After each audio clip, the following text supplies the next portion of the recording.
Hello everyone. Welcome again to another episode, this time in English, of the Hiring Revolution. My name is Isca Gonzalez. I'm an international talent acquisition consultant and I'm a member of the LinkedIn Creator program in Spanish. But as some of you know, I decided to start creating content in English as well. First of all, because I want people to see why English is important. You can reach out more people, you can get to know more people, and then global environment requires it. You don't have to, but it's nice if you speak English. So today, I'm very happy because of the topic we're going to talk about and the guest I have. I've seen a lot of, I think it's typical, not only on LinkedIn, that's the place where I create more content, but today we are also streaming for Facebook and YouTube. And there's a lot of negativity sometimes about what recruiters are doing out there. I know definitely, like any other area, there's a lot of people who's not performing at their best and they don't really do what they're supposed to. But there's also a lot of recruiters, consultants, headhunters that are doing a great job out there.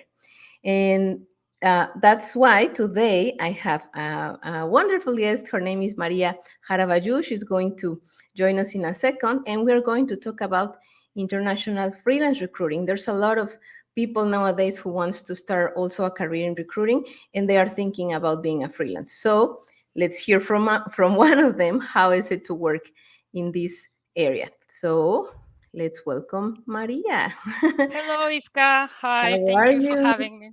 Fine, thank you. Thank you for inviting me. It's a real Thank you. pleasure. No, thank you for your time. Maria is joining us from Germany. You're in Frankfurt, Indeed. right? In Frankfurt area, indeed. Yeah, she's in Frankfurt area. I'm in Cleveland, Ohio, and I'm very happy to have Maria because we had the opportunity to work together. As I was saying, actually, I don't know if you saw that video, Maria, but last week was the Global Talent Acquisition Day. Congratulations, of course. Thank you very much. And I was sharing, like, talent acquisition nowadays is more than just presenting candidates or receiving candidates.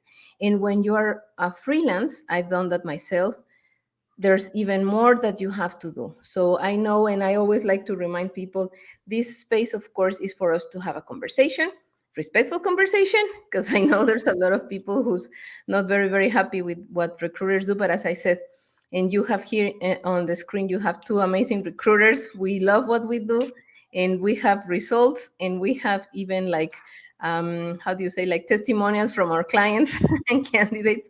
So it's not just us saying that we are doing great, right? So I think it's nice to share, of course, with the audience, what do you do, like, how is it to be a freelance, right, in recruitment, more in the market so complex that we have nowadays. Of course, for the audience that it's joining, thank you so much for your time. And I'm going to start sharing, of course, questions and comments you have. Thank you, Cesar. He's joining from Panama, and he is a truck driver. Thank you so much, Cesar, for being here with us. So I think, Maria, it will be nice if you start helping us to introduce yourself so you can share with the people a little bit about you. And then we have some questions to check. Yes, of course. Yeah, thank you very much, Iska, and thank you for inviting me. And congratulations for your wonderful work that you're doing with the Hiring Revolution and with your collaboration with LinkedIn. So indeed, I'm a international freelance recruiter since several years now. So I'm originally from Moldova, and lived in France for 15 years, and graduated. Paris University at Sorbonne and Dauphine, a master degree in human resources, and started my career in general HR. Yes, as a HR manager, first in IT companies in Paris, and of course, recruitment was part of my job. And it's then that I discovered recruitment, and it was the part that I was enjoying the most. Yes, so I started in generalist position, discovered all the topics in HR and all this, interesting parts as well in HR. But the most interesting for me was the recruitment part. Okay, so mainly. Then I moved to Germany 7 years ago in Frankfurt area, and I had my mm, ch- uh, two kids. Yes, so then I had this pause in my career, pause, and then when the kids were 3 years and 4 years old, and I said I need to restart the career, and how can I do that? What is the best setup for me? Yes, so I knew for sure I want to stay in recruitment. That was clear for me. But and I said, what is the most interesting setup? Would that be to be employed by an employer in Frankfurt, for example, or to start my own business? Yes, so as a freelance, and that was the path that I chose. Yes, so so I'm freelance since 4 years now. So working and supporting clients in the EMEA region. Nice. So that's great that you mentioned that, because typically it's the opposite, right? A lot of people starts in recruitment and then they move to human resources and they Yes. never want to hear again from recruitment. But I appreciate that you shared that with us, and I think it's good for also, of course, if someone has questions, please let us know. We're very happy to share. This is like really nice, the point of view of an international freelance recruiter. And here it says Lorena Balestrieri. Hi, Lore. She's from Argentina, living in Amsterdam. She says, will you cover how freelance recruitments put value to the work they add? How do you set up fees and agreements with candidates and organization? Thank you, Lore. That's a very Thank good you. question. I think it's important. And let's say, I mean, obviously we have like some topics that we would like to share that it's important for us, but this is the type of added value I was sharing with you, Maria. Like when we have these conversations with people, sometimes for us it's so natural. We already know how things work. We already know the fees that a big agency charges, but then we typically don't know how is it. It sounds almost like a mystery, right? Like, oh, you're a freelance, you charge whatever you want. Let me tell you, friends, like it depends on the country, of course. And thank you, Lori. We are going to cover the topic for sure, but it depends on the country. We know the market is very complex. There's so many people also taking advantage out there of everyone. But I was sharing with Maria an example in Mexico. Now they are the freelance work style was not very common a few years ago. Now it's starting to be more popular, but in a very weird way. Like, just so you know, everyone. I mean, we have people from Panama, we have people from Spain, we have people from Peru.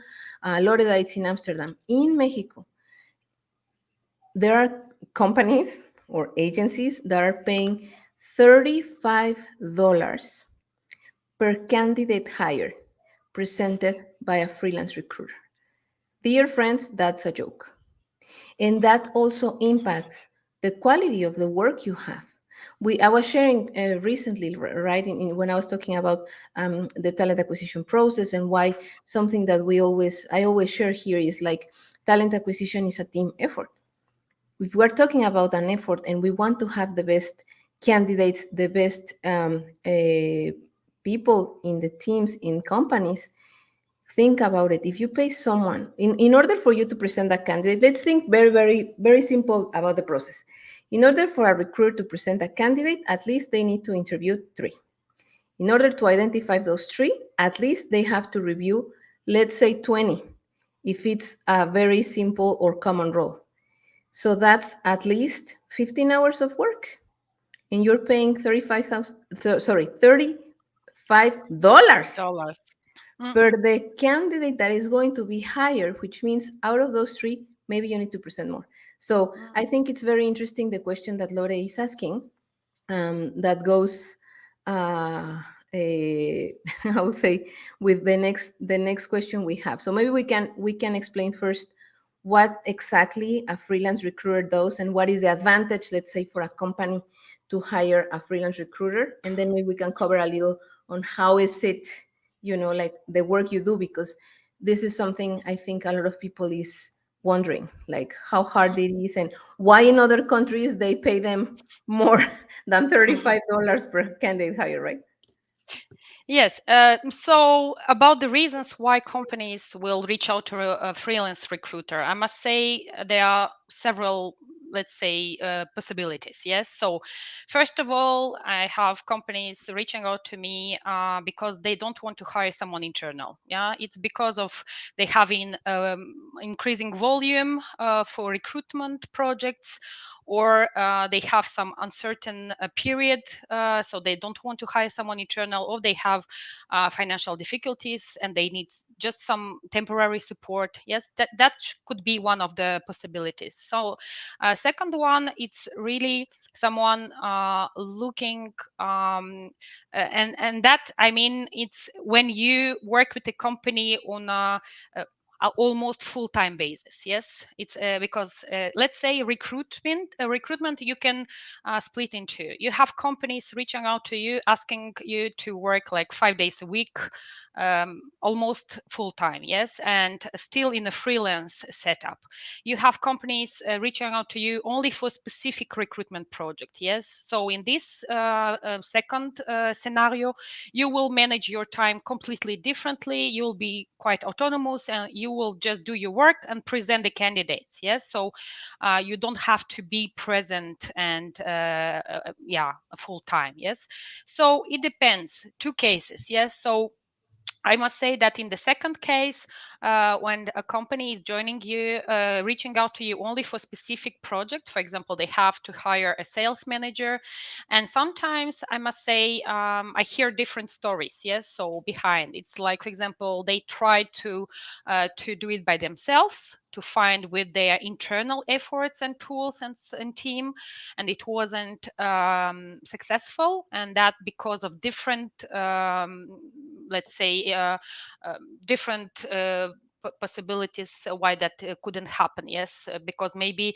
it's some local specificities and their team are in US and they're hiring in Germany and they are not used with this market and it wasn't successful. So in this case they will search for a local freelance recruiter, okay, who knows the market, who knows the specificities, the culture, and so on. So that's the first case. They need someone because they couldn't find this person with internal tools. Yes. Second, it's companies who worked with agencies as well. Yes, with our colleagues from agencies, and unfortunately they weren't satisfied about the maybe some, I don't know, the quality of work or the volume or number of CVs that was provided, or with the yeah, with services. What I'm saying and I mean about services, it's really, I think with freelance recruitment we have the opportunity to propose a much more personalized type of service. Yes, it's really in my case, when I work with a company, I'm like in contact with this company every 2 days. Yes, updating what's happening, what I'm doing, and so on. Yes, so and I think in a big organization, recruitment agency, sometimes because I don't know of the organization, it could be a little bit more difficult to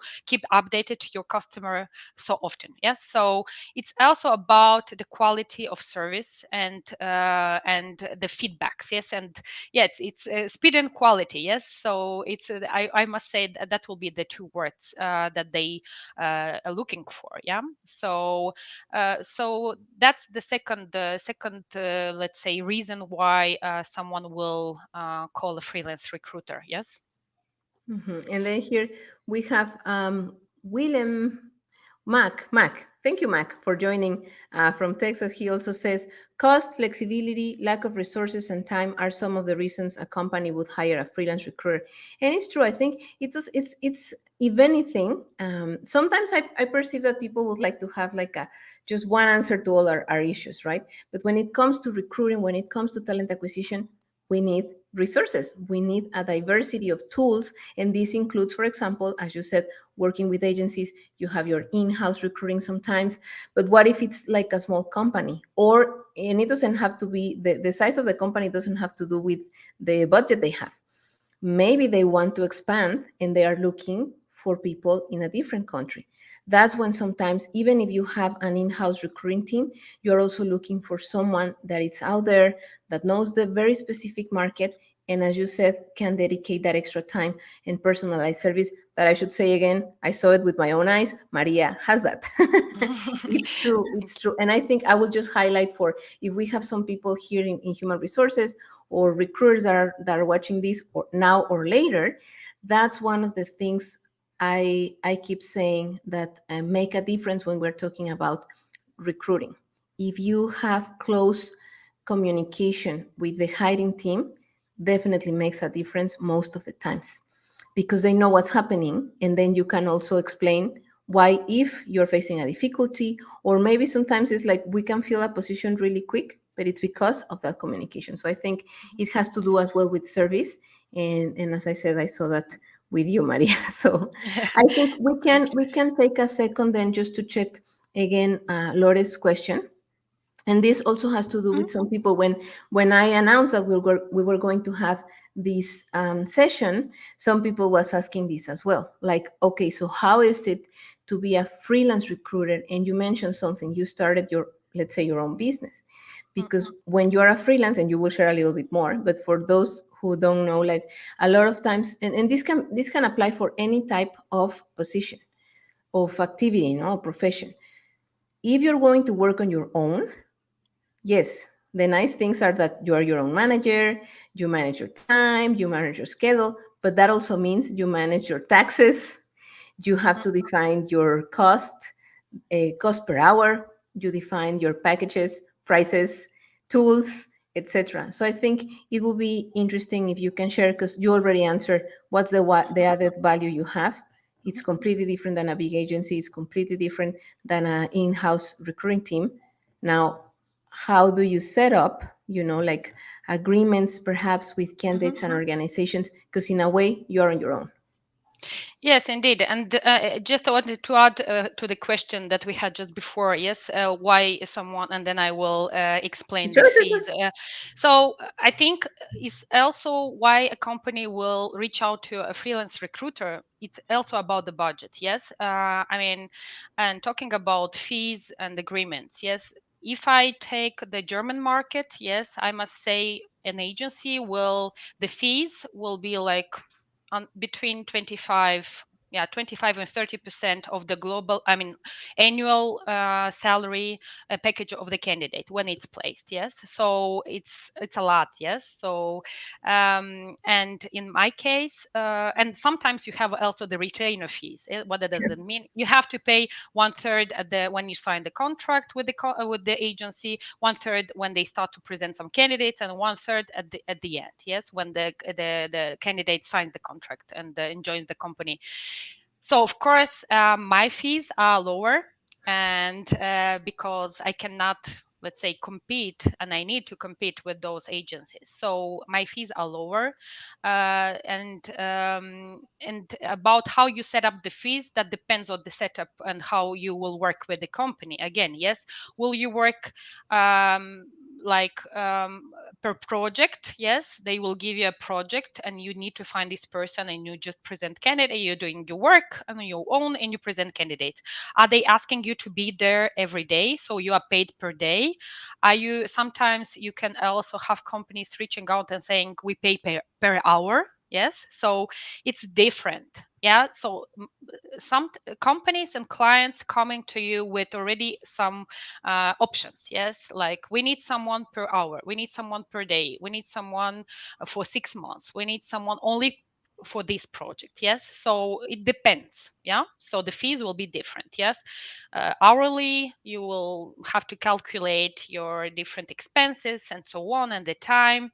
Um, and you need to translate that hourly. Then per day it's same, and per project it's completely different.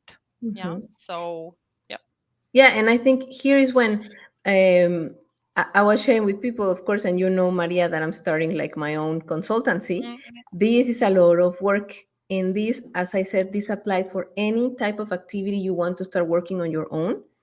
You mhm. really have to prepare a business plan, and you Yes. really need to put attention to your costs, and how are you going to set up your hourly rate, if that helps, because everything starts with your expenses, as you said, the cost you have to cover, and in this case is like the technology and tools that you have, because most of times it depends. There's also situations where the company tells you like, okay, I just need you to fill this project, but I will give you the tools, because what I don't have is people or extra hands and time to pay attention to my ATS, my career site, my LinkedIn recruiter account. So you will have access to that.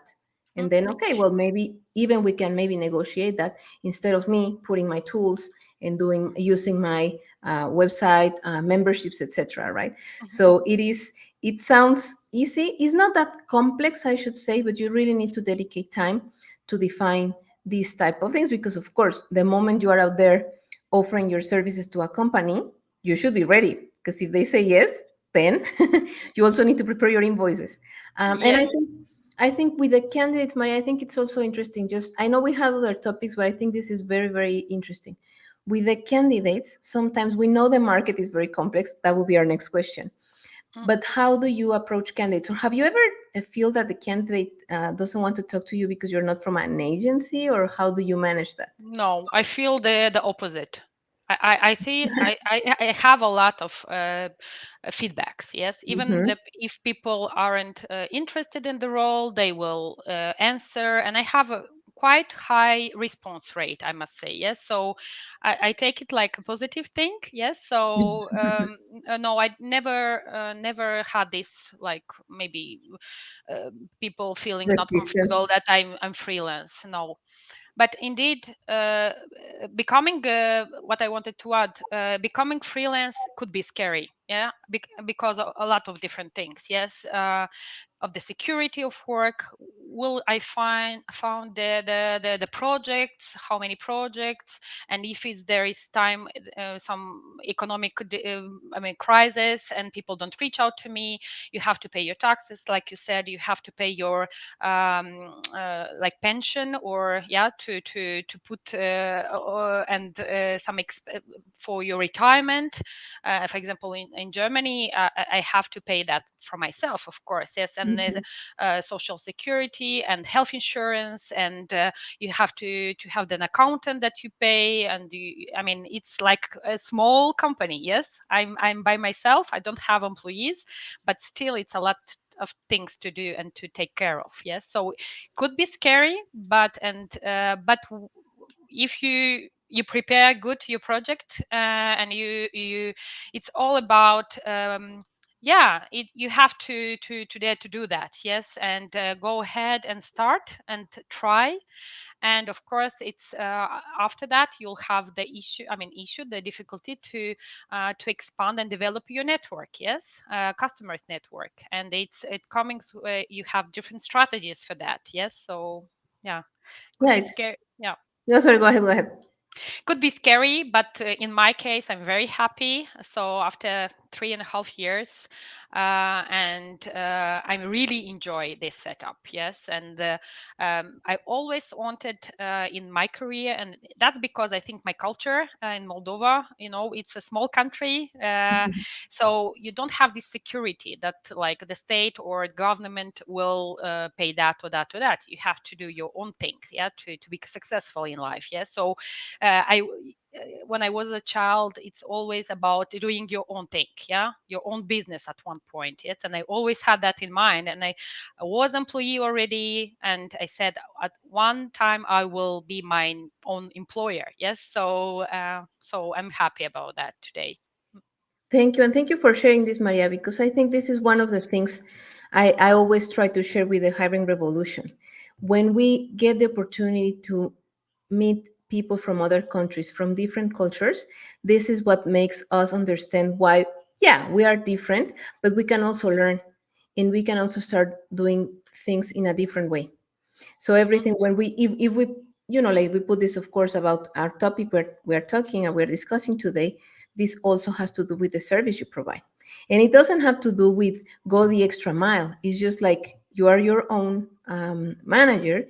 You have your business, is what you have a vision, because if you like what you're doing, if you want to stay with this, then you need to provide a good service. And I can tell you guys, going back a little with the question Lore had for us, and again, obviously, I know Maria, and that's why she's here. But she's exactly when I've been talking about the difference between a recruiter and a consultant. When you're talking about a consultant, one of the things we're looking for nowadays, and companies are trying to find in terms of talent acquisition, is people that is data driven.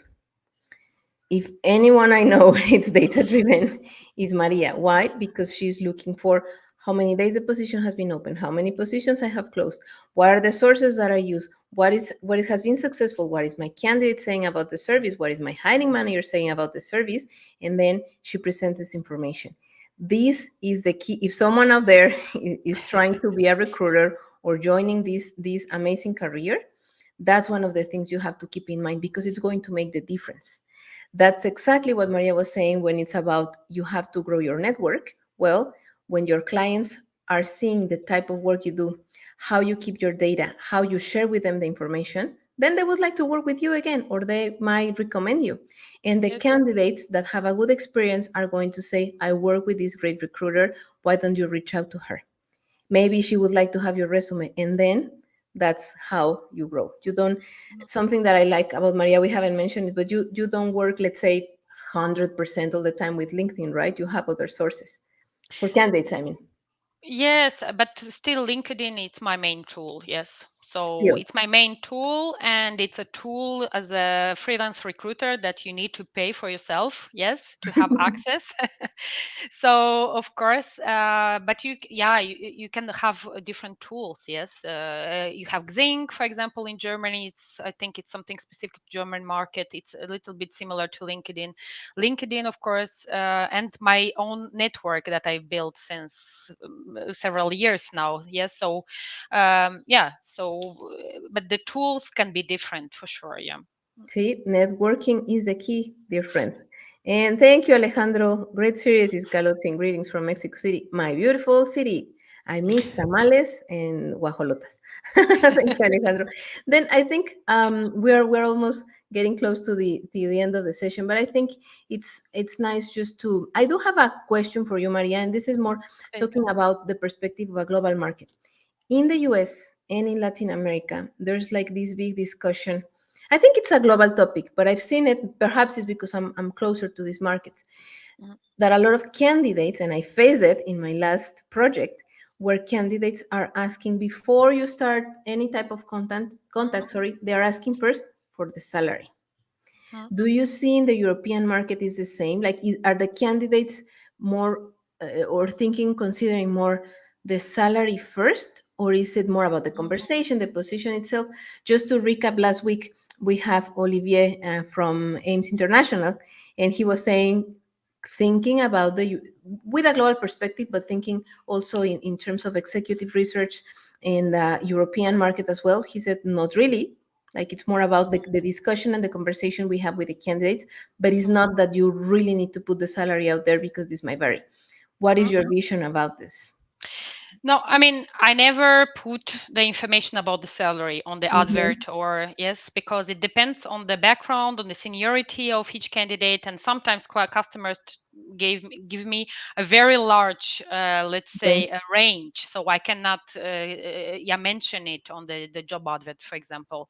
But talking about if a salary with candidates, it depends. Yes, so sometimes it depends on countries. Yeah, from my experience, there are countries we talk very easily about money, and countries where it's different. Yes, so it's about also adapting as a recruiter to a local market and culture. Yes, if you don't understand the market, and if you have, for example, um, a position in, I don't know, whatever, Poland or Romania, for example. Yes, and you are not used and you don't have experience with those markets, and you may have questions there directly. What is the budget? Yes, as a first question when you chat with this candidate per email first. Yes, so and it's not something strange, it's normal. Yes, so for you, if you don't know the market at the beginning, could be strange. Why is he asking me first this question? Why not about the company, about the tasks, the requirements, and so on, and the project, yes, itself. But it depends, and depends on the really on the culture, on the country, yes. So I would not put the salary on the job advert, but I will adapt myself to the questions. But usually, it's more in the written chat that you have with candidates that they ask about salary to understand if it's worth to go to the video chat, yes, video interview. If we are aligned, and sometimes, of course, I will also ask in the first discussion if I can see that the candidate can be overqualified for the position, or yes, I would like to be sure that we align in terms of at least salary range, yes.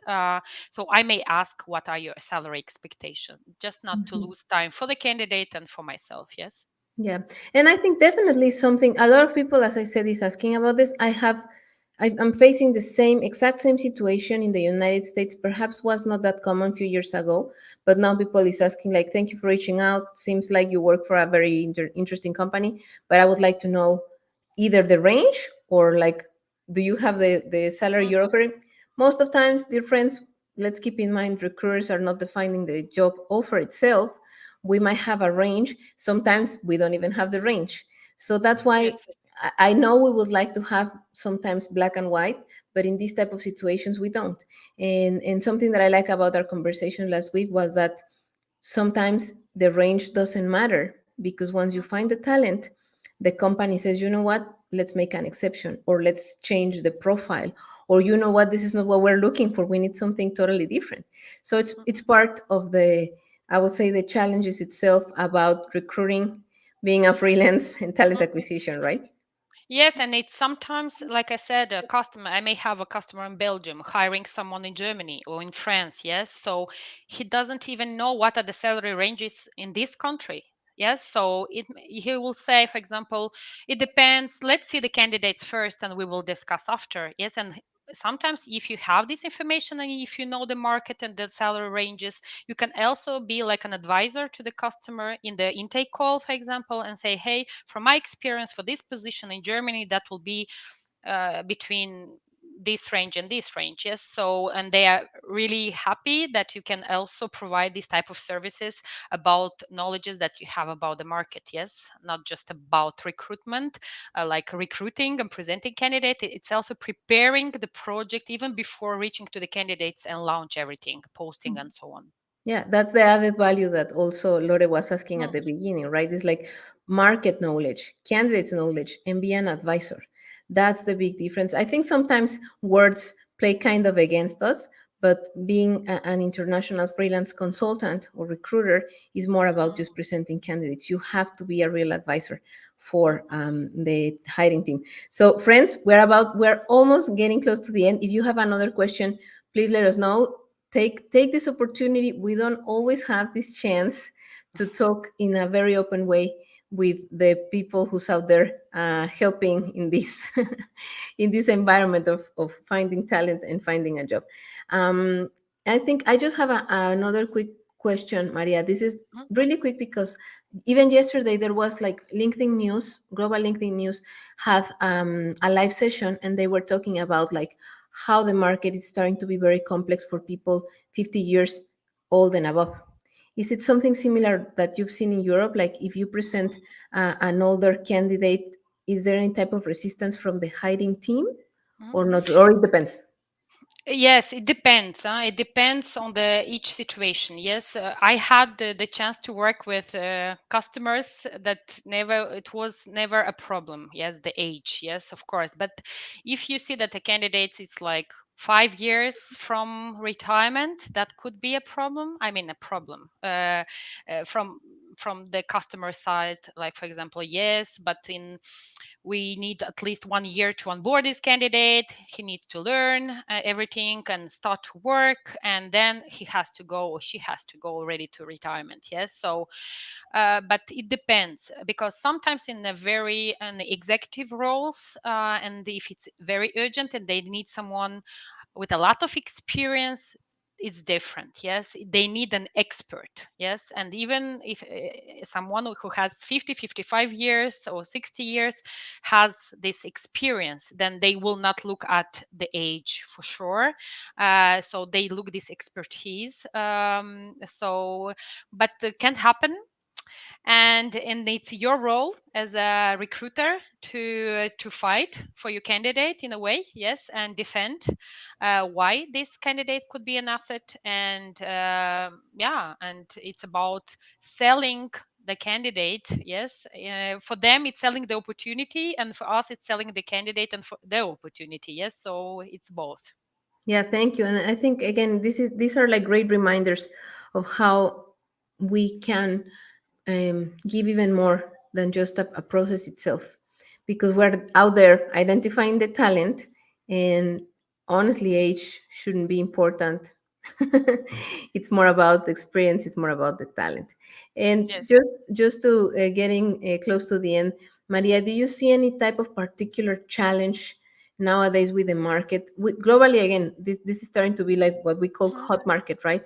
We're still facing a lot of things after the pandemic. But what is your intake in terms of challenges from companies and candidates when we're talking about recruitment?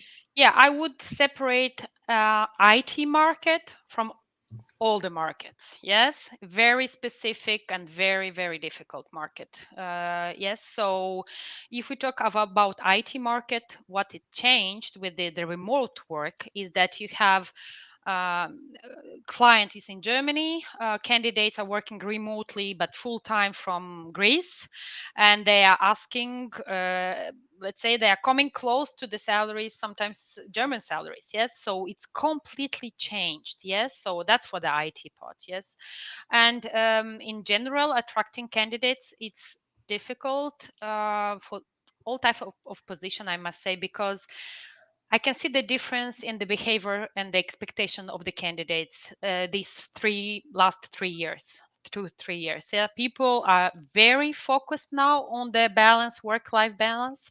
Mm-hmm. So the first questions that you may have in the interviews: can I work remotely? Can I have flexible working hours, and so on? So if you have a customer, when it's possible, because if it's a plant position, the person should be 1%, 100% on site. You cannot do remote work. Yes. So, but if the customer learned from this experience with COVID and so on, and if it was still successful working remotely, and if they keep when possible, I mean, from a low point of view, because in some countries you need to go back to work and so on, then if they keep this setup, it's a big asset for the company. It's very positive, and I can see that really candidates focusing on work-life balance, on the activity of the company, the purpose, the project of the company. What is the company producing? Is that good for the environment? Yes. Is that do they bring added value to the society? Or that's very important. And before, 10 years ago, I didn't see that. People just ask, okay, it's IT. Okay, I can do. I'm a Java developer. They're looking for Java developer, so it's a match and it's a good salary. But now the salary, it's not just the salary. It's not enough anymore. Yes, it's a lot of things adding to the expectations that weren't there before. Yeah, and it talks about what the company has to do to improve the talent attraction and what the Yes. candidates are looking for, mainly when they know they are good in the market. So we are getting close to the end, Maria. I would just like to hear your advice for new recruiters with the experience you have in human resources, working as a freelance recruiting in an international environment. What can you recommend to new recruiters out there? I could recommend to focus on quality first. Yes, not on quantity of the CVs that you are providing. The customer doesn't have time, and they didn't reach out to you to receive like 50 CVs, and you have to screen very well and understand their expectations and their needs. Yeah, don't hesitate to ask questions in your intake call with the customer. Yes, to understand, and reach out again if it's not clear. Yes, in order to present the best candidates and the closest candidates to the that matches the position. Yes, so quality first, That will be my advice. Take your time, and provide also some other advices to the customer, not just about the CVs and so on, about the market, about I don't know, the job description that you saw on their website. Maybe if you have some ideas, they can improve it. So normally someone will tell you it's not my work. Yes, it's their job advert, but for me it's important, because candidates will go maybe to this job advert, will see the quality of the job advert, and will make their own impression. Yes, so for me it's important that they have a very positive impression about the company. So I will do my best to give suggestions and advice to the customer. So take your time and build your network like this. Yeah.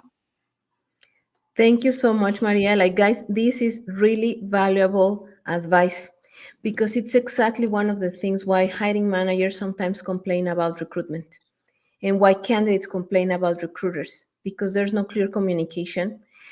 If we think that someone else has to do what we should do, because it's our main tool, our resources, we shouldn't be afraid of raise our hand, ask questions, understand the market, and be an advisors. So I think it's a great advice that you're sharing. You saw the comments. People is thanking you for the insights you shared today with us. I really, really appreciate your time because I know you're very busy, Thank and you for it's inviting me. it's starting to be late in the afternoon. So I appreciate your time a lot, Maria. Thank you so much. It's Thank you always a for pleasure inviting to me. talk to you. Thank you. Have a wonderful rest of your week. And Thank thank you. you, everyone, for your time. We will be Thank you here all. next week as well. Have a Have great a great day. day. Bye. Bye. Bye. Bye.